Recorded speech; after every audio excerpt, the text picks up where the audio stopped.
என் இனிய தமிழ் மக்களே, இந்த வார்த்தைகளுக்கு, இந்த இனிமையான வார்த்தைகளுக்கு சொந்தக்காரர் என் அருமை அண்ணன் வரதராஜ் அவர்கள். இனிமே அந்த குரல் இனிமே கேட்க போறோமா தெரியும். ஆனா இந்த குரல் நம்ம கூடயே வாழ்ந்துட்டு இருக்கோம். கிராமத்து கதைகள், கலாச்சாரத்தை மையமிட்டு முக்காவாசி படங்கள் அவர் எடுத்திருக்காரு.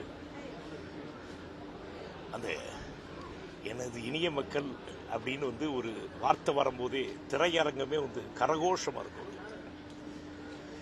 அப்படி மக்களோட மனசுல போய் ஒரு அருமையான ஒரு இடத்தை பிடிச்சவர் என் அருமை அண்ணன் பாரதிராஜா அவர்கள். முதல் மரியாதை படம் பார்த்துட்டு ஐயா கூப்பிட்டாங்க. படம்னு சொல்றேன், முதல் மரியாதை கதையை கேட்டுட்டு எங்க ஐயா வீட்டுக்கு கூப்பிட்டாங்க. பாரதிராஜன் ராசா ராசான் தான் ரொம்ப பிரியமா கூப்பிடுவாங்க. நான் எத்தனையோ படங்கள் பண்ணிட்டேன், எத்தனையோ கலைஞர்கள் கூட, எத்தனையோ டைரக்டர்ஸ் கூட பண்ணியிருக்கேன், நல்ல நல்ல படங்கள்லாம் பண்ணியிருக்கேன். ஆனால் என் வீட்டில் இருக்க என் மனைவி கமலா என்ன சொல்றான்னா, நீங்க பாரதி ராஜா கூட நடிச்சாதான் நீங்க ஒரு முழு நடிகர்னு சொல்றாப்பா அப்படின்னா.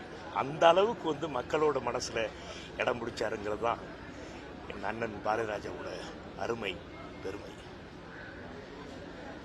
திரையுலகம் இருக்கிற வரைக்கும் அவர் வாழ்ந்து கொண்டே இருப்பார்.